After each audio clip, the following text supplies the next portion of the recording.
Om Swastiastu, perkenalkan nama saya Komang Cynthia Cahyani. Saya perwakilan dari SMP Negeri 1 Atap 3 Sukesado. Di sini saya akan menceritakan dongeng yang berjudul Legenda Danau Toba. Konon, hiduplah seorang pemuda bernama Toba. Toba adalah seorang anak yatim piatu. Sehari-hari ia bekerja di ladang. Sepulang dari berladang, biasanya dia akan pergi memancing ikan untuk lauk makan. Seperti biasanya, sore itu Toba memancing ke danau. Baru beberapa saat ia memasukkan umpan ke dalam air, langsung disambar oleh seekor ikan besar. Rupanya keberuntungan sedang menghampirinya hari itu, gumam Toba dalam hati. Dengan bersemangat, Toba melangkah pulang sambil menenteng ikan hasil tangkapannya.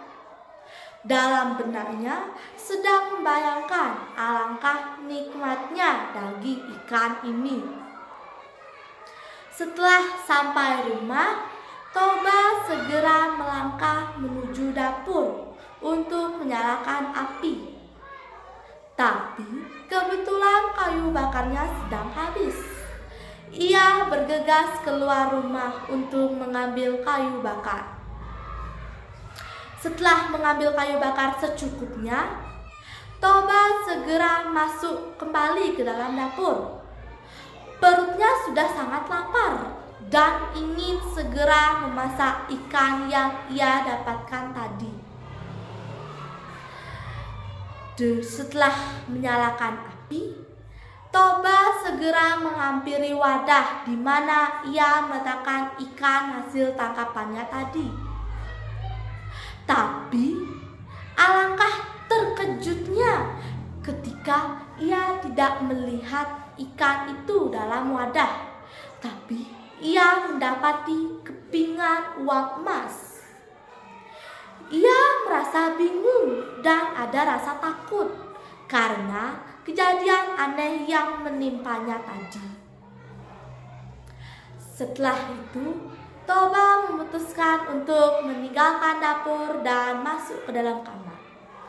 Ia masih bingung karena kejadian aneh yang menimpanya tadi.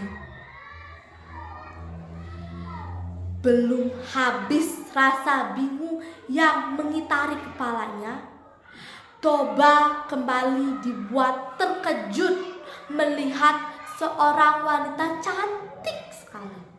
Wanita itu sangat cantik.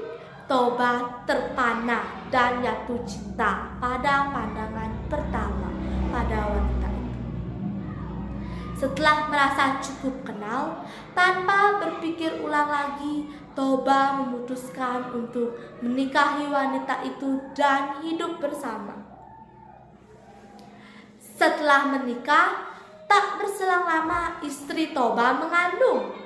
Bertambah bahagia hati Toba meskipun ia tahu siapa sebenarnya sang istri. Ia sangat mencintainya. Bahkan cintanya bertambah manakala sang istri tengah mengandung sang buah hati mereka. Hingga tibalah saat sang istri melahirkan bayi laki-laki yang sangat tampan. Toba dan istrinya sangat menyayangi buah hati mereka. Samosir, nama itu mereka berikan untuk anak laki-laki mereka. Anak laki-laki yang tumbuh dalam curahan kasih sayang ibu. Ibunya begitu memanjakannya, karena itu Samosir tumbuh dalam tabiat pemalas.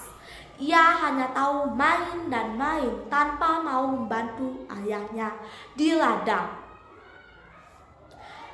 Pada suatu pagi, saat Samosir sedang asik bermain bersama teman-temannya, ibunya memanggil Samosir untuk mengantarkan bekal makan siang ayahnya di sawah.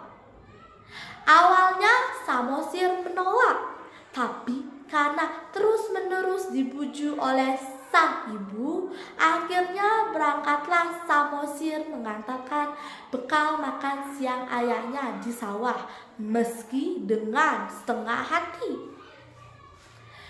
Di tengah perjalanan menuju sawah, Samosir kembali bertemu bersama teman-temannya lagi.